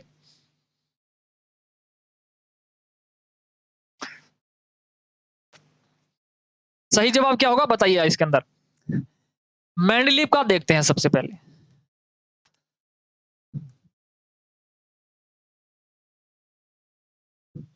मेंडलीव ने क्या कहा था, तत्वों का भौतिक और रासायनिक गुण उनके द्रव्यमान का आवर्ती फलन होता है, इनकी उसके भार का आवर्ती फलन होता है। ये बात किसने कही, तो ये कही थी मेंडलीव ने।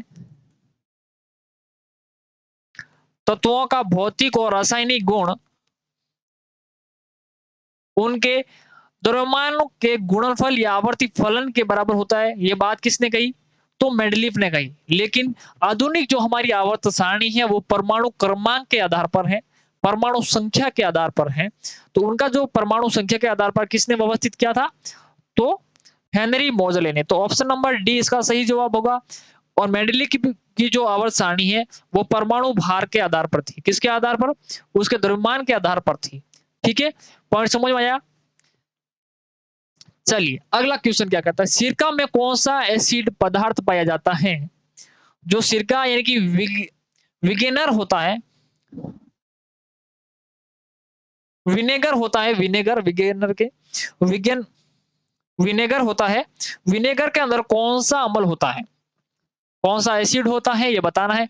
विच acid substance found in vinegar, vinegar में कौन सा एसिड पदार्थ होता है, लैक्टिक अम्ल किसमें होता है, लैक्टिक अम्ल होता है दूध या फिर दही कह सकते हैं हम लोग। दही के अंदर कौन सा लैक्टिक अम्ल होता है। अगर आप ज्यादा मेहनत करते हो, ज्यादा काम करते हो, तो आपके शरीर के अंदर भी जो क्या है लैक्टिक अम्ल का क्या होता जाता है, जमा हो जाता है।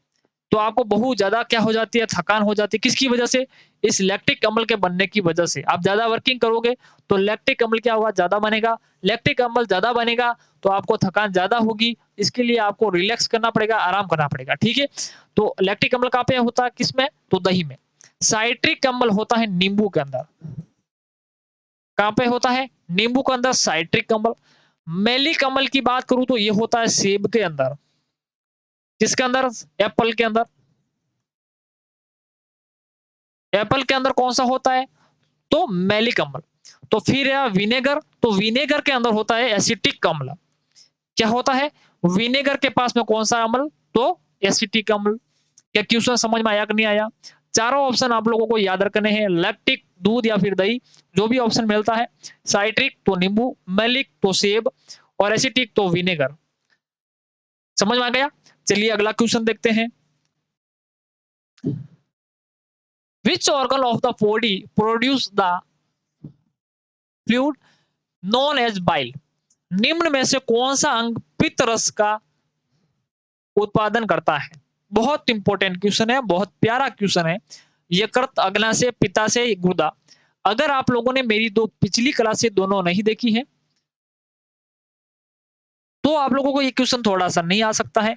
अगर पढ़ रखा है कहीं से भी और जगह से तो आप लोग कर दोगे। अगर आपने हमारा जो पीछे वाला वीडियो है, जो 3 वीडियो मैंने बनाए हैं, जनरल साइंस के बहुत सारी चीजें बातें की, 20 क्वेश्चन थे उसके अंदर, और उसके अंदर आप आउट ऑफ 100 क्वेश्चन सीख सकते हैं। ठीक है, तो इसके अंदर देखिए जो पित्त रस का जो निर्माण होता है, हमारा जो बाइल जूस है, जो बाइल जूस है, बाइल जूस का निर्माण कौन करता है, तो बाइल जूस का निर्माण करता है आपका लीवर। कौन करता है, लीवर, यानी कि यकृत करता है। ठीक है, बाइल जूस का निर्माण करता है लीवर, और स्टोर कहां पे होता है, स्टोर होता है आपके गॉल ब्लैडर के अंदर, पित्ताशय के अंदर। किसके अंदर होता है, इस गॉल ब्लैडर के अंदर क्या होता है, इकट्ठा होता है। स्टोर कहां पे होगा, गॉल ब्लैडर यानी कि पित्ताशय के अंदर। पॉइंट क्लियर हुआ कि नहीं हुआ। ठीक है, अब हमें जी ये बताइए साथियों, अब बात करते हैं अग्नाशय ग्रंथि के बारे में, पेंक्रियाज के बारे में। पेंक्रियाज भी कौन कौन से एंजाइम स्रावित करता है, तो नाम आता है LAT। इसको याद रखिए, LAT। एल का मतलब लाइपेज, ए का मतलब एमाइलेज, ए का मतलब एमाइलेज, टी का मतलब होगा ट्रिप्सिन,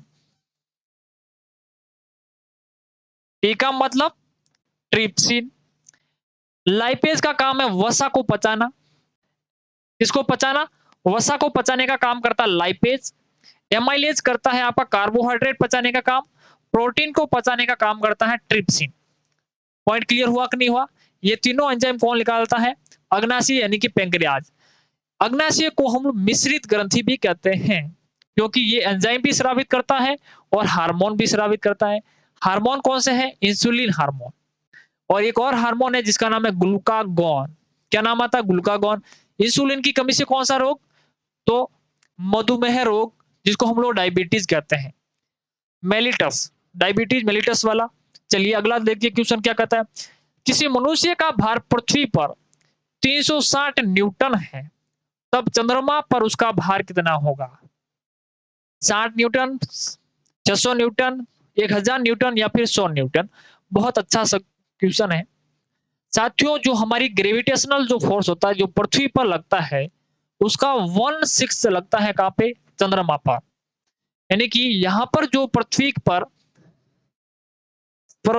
पर जो ग्रेविटी है, जो जी की वैल्यू है, उसकी 1/6 लगती है कहां पे? चंद्रमा पर। जो मून है हमारा, इस मून पर कितने लगती है? 1/6। पॉइंट क्लियर हुआ? हमारे यहाँ पर इस व्यक्ति का जो वजन है कितना है? 360 न्यूटन। कितना है? 360। तो यहां रख दीजिए 360/6, काट लो इसको। कितनी बार जाएगा? 6 बार। तो कितना आ जाएगा? 60 न्यूटन। कितना आ जाएगा? 60 न्यूटन। पॉइंट क्लियर हुआ कि नहीं हुआ? मून के ऊपर कितना होता है? 1/6। वहां पे ग्रेविटी कितनी लगती है? पृथ्वी की 1/6 लगती है। कितनी लगती है? 1/6 लगती है। 1/6 लगती है। ठीक है, चलिए अगला क्वेश्चन देखते हैं। अगला क्वेश्चन क्या कहता है? रक्त का कौन सा समूह सार्वभौमिक प्राप्तकर्ता से संबंधित है? यूनिवर्सल रिसेप्टर पूछा है आपसे। बताइए, ब्लड ग्रुप ए, बी, ओ या साथियों ए बी दोनों? अब सामने ध्यान देना, जो हमारा ब्लड ग्रुप ए होता है, कौन सा ब्लड ग्रुप? ब्लड ग्रुप ए। तो इसके अंदर एंटीजन, एंटीजन ए प्रकार की, एंटीबॉडी, तो इसके अंदर एंटीबॉडी होती है बी टाइप की। ब्लड ग्रुप बी, एंटीजन इसके अंदर बी। एंटीबॉडी की बात करूं तो वो उसके अंदर होती है ए टाइप की। याद रखना इन चीजों को। ब्लड ग्रुप ओ, इसके अंदर एंटीजन नहीं होती है, इसके अंदर एंटीजन नहीं होती है, लेकिन इसके अंदर एंटीबॉडी दोनों होती है, ए एंड बी दोनों। ठीक है। Blood group A B, antigen A B है इसके अंदर, एंटीबॉडी इसके अंदर नहीं बनती है। और ए बी ब्लड ग्रुप वाले को कौन कौन ब्लड दे सकता है? ए वाला भी दे सकता है, बी वाला भी दे सकता है, ओ के पास किसी भी प्रकार की एंटीजन नहीं है तो ये भी दे सकता है, और ए बी वाला भी दे सकता है। तो यूनिवर्सल जो रिसेप्टर होता है वो कौन सा हो जाएगा? तो ब्लड ग्रुप ए बी हो जाएगा। ऑप्शन नंबर डी इसका क्या होगा? Correct answer. पॉइंट क्लियर हुआ कि नहीं हुआ? यूनिवर्सल रिसेप्टर कौन हुआ? तो ब्लड ग्रुप ए बी हो जाएगा। यूनिवर्सल डोनर की बात करूं, जो सभी को दे सकता है, तो वो हो जाएगा O blood group. Point clear? चलिए अगला क्वेश्चन देखते हैं। Which of the following is a vector quantity? यानी कि निम्नलिखित में से सदिश राशि कौन सी है? अब सदिश और अदिश की बातें आती है, तो सदिश या अदिश की बातें आते ही आप लोगों को दोनों में से एक चीज याद कर लेनी है। सदिश तो बहुत ज्यादा संख्या के अंदर है, इसलिए आप अदिश को याद रख लीजिए। अदिश के बहुत ज्यादा फैक्टर नहीं है। अदिश के अंदर कौन कौन सी चीजें पूछी जाती हैं वो दिखा देता हूं आपको। जो ज्यादा बार एग्जाम के अंदर, हमारे जो कॉम्पिटेटिव एग्जाम है, चाहे वो रेलवे और एसएससी या फिर किसी भी स्टेट के अंदर जो एग्जाम होते हैं, जहां पर जनरल साइंस पूछी जाती है, तो सबसे ज्यादा पूछे जाने वाले जो वर्ड है अदिश राशियों के, एक तो होता है द्रव्यमान, क्या नाम आ जाता है? द्रव्यमान। नंबर 2 आपका आता है समय। क्या है? समय। नंबर 3 की बात करूं, आयतन। नंबर 4 घनत्व यानी कि डेंसिटी। नंबर 5 आपका जो विद्युत धारा। मोस्ट इंपोर्टेंट इसके अंदर कौन सा है? तो विद्युत धारा। ये ज्यादा इंपॉर्टेंट, ध्यान रखना। विद्युत धारा इसके अंदर सबसे ज्यादा इंपॉर्टेंट है, क्योंकि विद्युत धारा किसी न किसी दिशा के अंदर जाती है। इसके अंदर परिमाण होता है लेकिन दिशा नहीं होती है। ठीक है। अदिश राशि किसके कहते हैं? जिसके अंदर परिमाण तो होता है लेकिन दिशा नहीं होती है। ये एग्जाम्पल आप लोग याद रखिएगा अदिश राशि का। इसके अलावा वेग होता है। क्या होता है? वेग। इसके अलावा चाल। ये 6 नंबर कर दो, इसको 7 नंबर कर दो। चाल ये भी अदिश राशि है। तो अब इसके अंदर बताइए निम्नलिखित में से सदिश राशि है। सॉरी, वेग नहीं होता, इसके अंदर चाल होती है ना। ये गलत। तो सदिश राशि कौन सी हो जाएगी? अब अदिश राशि कौन सी है? देखिए, द्रव्यमान है, समय है, लंबाई भी इसके अंदर एक और ऐड कर लीजिए। ये 6 नंबर कर दीजिए लंबाई। लेंथ भी क्या है? एक अदिश राशि है। ठीक है। तो इसके अंदर सही जवाब क्या हो जाएगा? ऑप्शन नंबर फर्स्ट इसका सही है, ए ऑप्शन। वेग क्या है? एक सदिश राशि है। चलिए अगला क्वेश्चन देखते हैं।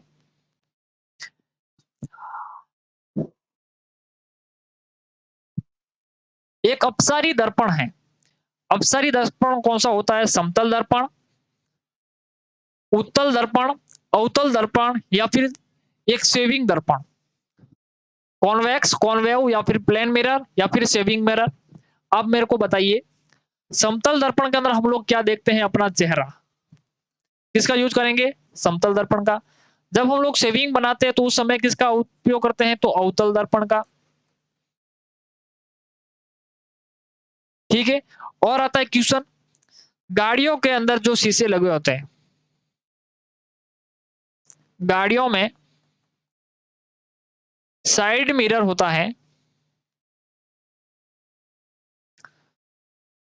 साइड मिरर होता है वो किसका बना हुआ होता है? तो उत्तल का। कैसा दर्पण होता है उसके अंदर? उत्तल दर्पण होता है। ठीक है। अब हमें सवाल क्या पूछा? अपसारी दर्पण कौन सा है? अपसारी का मतलब अपसारित यानी फैला देता है किसको? प्रकाश को। जैसे ही प्रकाश आया इसको क्या कर दिया? इसने बाहर फेंक लिया, अपसारित कर लिया। इसका मतलब ये कौन सा लेंस है? तो ये लेंस है आपका उत्तल दर्पण। कैसा है? ये कॉन्वेक्स मिरर है। किस प्रकार का? कॉन्वेक्स मिरर है। अवतल दर्पण किस प्रकार का होता है? अवतल दर्पण अंदर वाला जो हिस्सा होता है वो क्या करता है? मिरर का काम करता है। जैसे ही लाइट आई वो अंदर की तरफ मोड़ देगा। जैसे ही लाइट आई ये भी इसको अंदर की तरफ मोड़ देगा। यहाँ पे इसका फोकस हो जाएगा। पॉइंट क्लियर हुआ कि नहीं हुआ? चलिए, ये क्वेश्चन आपको समझ में आ गया। सेविंग के अंदर अवतल दर्पण यूज करते हैं हम लोग। जो हम लोग चेहरा देखते हैं हमारे शीशे के अंदर, वो आपका समतल दर्पण होता है। गाड़ियों के अंदर जो साइड मिरर होता है वो किसका बना हुआ होता है? उत्तल दर्पण यानी कि कॉन्वेक्स का बना हुआ होता है। चलिए नेक्स्ट क्वेश्चन देखते हैं। Organism that use light to prepare food are known as, यानी कि प्रकाश का भोजन निर्माण में प्रयोग करने वाला प्राणी को किस नाम से जाना जाता है?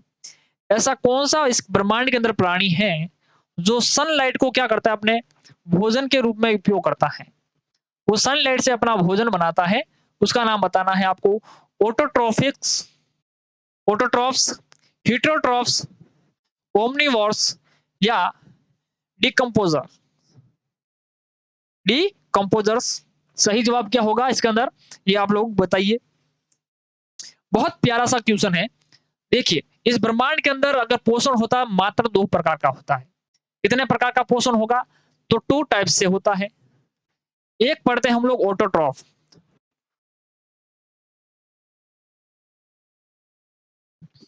कैसा होता है? एक है हमारा ऑटोट्रॉफ, एक होता है हिट्रो।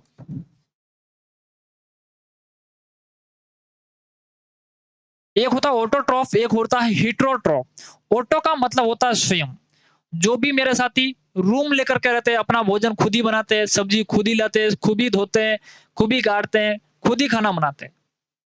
एक है वो स्टूडेंट है जो अपने परिवार के साथ में रहता है, सब कुछ उसके माताजी कर रहे हैं। उसको कुछ नहीं करना है, सिर्फ खाना है। खाने के बाद भी बर्तन माताजी की तरफ खिसका देना कि आप इसको धो लीजिए। लेकिन जो बच्चे रूम लेकर के रहते हैं, वो क्या करते हैं? सब्जी भी खुद ही लेके आएँगे, काटेंगे भी खुद, बनाएँगे भी खुद, फिर पीछे से बर्तन भी धोने का काम भी वही करते हैं। वो एक प्रकार का क्या है? ऑटोट्रॉफ है, ठीक है? इसी प्रकार से ब्रह्मांड के अंदर भी ऐसे प्लांट्स हैं, जो क्या करते हैं? अपना भोजन स्वयं बनाते हैं, सब कुछ वे स्वयं ही बनाते हैं, किसी और पर निर्भर नहीं रहते। उसको बोलते हैं ऑटोट्रॉफ। क्या कहते हैं? स्वपोषी हिंदी के अंदर। किसका उपयोग करेंगे? सूर्य के प्रकाश का।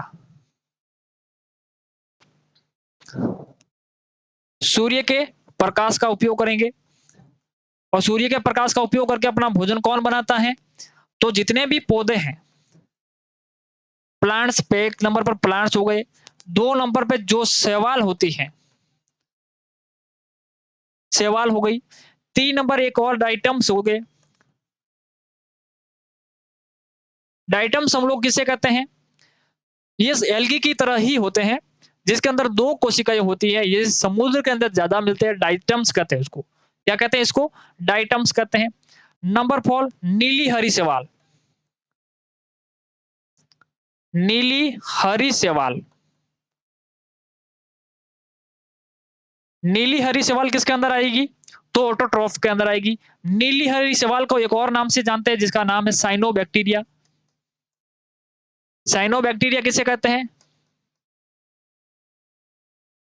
तो साइनोबैक्टीरिया कहते हैं नीली हरी शैवाल को। अब आ जाता है हेटेरोट्रॉफ के अंदर, जो दूसरों पर निर्भर है। तो इसके अंदर सबसे पहले आ जाएंगे आपके, इसके अंदर सबसे पहले कौन आ जाएगा? 1 नंबर पे बात करूँ तो इसके अंदर आ जाएंगे शाकाहारी। जो हर्बीवोर्स होते हैं, ये जो शाकाहारी है ना, ये मर जाएँगे लेकिन मांस नहीं खाते हैं।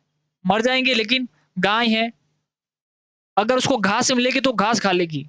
मांस मिलेगा तो वो मांस के अंदर मुँह भी नहीं डालेंगी। इसका काम क्या है? तो ये शाकाहारी है। किसको खाएगी? ये ऑटोट्रॉफ होते हैं ना, उसको खाती है। ये सिर्फ़ और सिर्फ़ किसको खाएगी? प्लांट्स को खाती है। ठीक है? नंबर 2 आता है मांसाहारी, जिसको इंग्लिश में बोलते हैं कार्निवोर्स। ये जो मांस खाने वाले जीव है ना, वो ऐसा नहीं है कि मूड हो गया कि अब प्लांट भी खा लेते हैं। शेर हो गए, चीते हो गए, ये क्या करते हैं? सिर्फ़ और सिर्फ़ क्या खाएँगे? मांस ही खाएँगे। इसके अलावा कुछ भी नहीं खाएँगे। इसके आगे घास डाल दोगे, कितने भी भूखे मर जाएँगे, लेकिन ये शाक नहीं खाएँगे। ठीक है? फिर आ जाता है हमारा 3rd नंबर पर, कौन से आ जाते हैं? सर्वाहारी। सर्वाहारी। सर्वाहारी के अंदर कौन आ जाएगा? हमारे जैसे मानव। मानव को क्या है? शाक मिलक शाक चीज़ मिल गई, इनको शाकाहारी चीज़ मिल गई तो खा लिया। अब ऐसी कंडीशन हुई, कहीं पे चले गए और वहाँ पे हमको शाक वाली चीज़ मिल ही नहीं रही है। शाकाहारी कोई चीज़ मिल भी नहीं रही है, वहाँ पे सिर्फ़ मांस, मछली मिल रही है। आपको ज़िंदा तो रहना ही है। ज़िंदा रहने के लिए आपको मांस भी खाना पड़ेगा, सिचुएशन पर डिपेंड करेगा। मानव का क्या है? सिचुएशन पर डिपेंड करता है कि उस समय उसको क्या खाना है। जो भी चीज़ अवेलेबल होती है, वो उसका उपयोग कर लेता है। अगर जहाँ पे मांस का उपयोग करना पड़ेगा, तो वो मांस भी खा लेगा, जहाँ पर शाक मिल रहा है, तो वो शाक भी खा लेगा। ये सिचुएशन के ऊपर डिपेंड करता है। और ये हो जाएँगे आपके सर्वाहारी, जिसको कहते हैं ओमनीवोर्स। क्या कहते हैं? ओमनीवोर्स। तो इसके अंदर मानव आ जाएँगे। शाकाहारी के अंदर कौन-कौन आ जाएगा? देखिए, एग्ज़ाम्पल लिख लीजिए एक बार साथ में। एग्ज़ाम्पल के अंदर गाय, बैल, ठीक है? मांसाहारी के अंदर आ जाएँगे आपके शेर, चीता, ठीक है? सर्वाहारी के अंदर लिख दीजिए मानव को, ठीक है? चलिए, क्वेश्चन आप लोगों को समझ में आया? प्रकाश का यूज़ कौन करेंगे? तो फोटोसिंथेसिस कौन करते हैं? आपके स्वपोषी, यानी कि ऑटोट्रॉफ। ऑटोट्रॉफ्स के अंदर प्लांट्स आ जाएँगे, शैवाल आ जाएँगे, डाइटम्स आएँगे, नीली हरी शैवाल यानी कि साइनोबैक्टीरिया। क्वेश्चन क्लियर हुआ? चलिए, अगला क्वेश्चन देखते हैं। Protein is an explain example of, निम्न में से कौन-सा प्रोटीन का सर्वोत्तम स्रोत है? यानी कि सर्वाधिक प्रोटीन किसके अंदर पाई जाती है? ऑप्शन क्या है आपके सामने? सूर्यमुखी, सोयाबीन, चना या फिर गेहूँ? साथियों काफ़ी अच्छा कंटेंट दे रहा हूँ। वीडियो को साथियों अभी तक आपने अगर लाइक नहीं किया ना, लाइक ज़रूर कर लेना और सब्सक्राइब नहीं किया चैनल को तो सब्सक्राइब भी कर लेना, ठीक है? चलिए, अब ध्यान देना सामने, सोयाबीन के अंदर होती है सर्वाधिक प्रोटीन, किसके अंदर होती है? सोयाबीन के अंदर अगर आप 100 ग्राम अगर सोयाबीन लेके आते हो, तो उसके अंदर 36 ग्राम तो क्या होगी? प्रोटीन होगी। 100 ग्राम के अंदर कितनी? लगभग आपकी 36 ग्राम क्या हो जाएगी? इसके अंदर प्रोटीन है, इसलिए सर्वाधिक प्रोटीन किसके अंदर होती है? तो सोयाबीन के अंदर। चलिए, सबसे अच्छा स्रोत प्रोटीन का सोयाबीन। अगला क्वेश्चन देखते हैं। चलिए उतने ही है। आज की क्लास को यहीं पर खत्म करते हैं। एक बार फिर से मेरे सभी साथियों को होली की ढेर सारी शुभकामनाएँ। आने वाली जो होली है तब तक आप सभी का सिलेक्शन हो, आप हमारे यहाँ पर मिठाई लेकर के आएँ और नई-नई क्लासें जो आपकी जो मैथ्स की क्लास है, चाहे हिस्ट्री है, वो भी क्लासें आप लोगों को मिलेगी और अपने साथियों के साथ में इस वीडियो को ज़रूर शेयर करना। लाइक नहीं किया तो वीडियो को ज़रूर लाइक करना। मिलते हैं अगली क्लास के अंदर, तब तक धन्यवाद।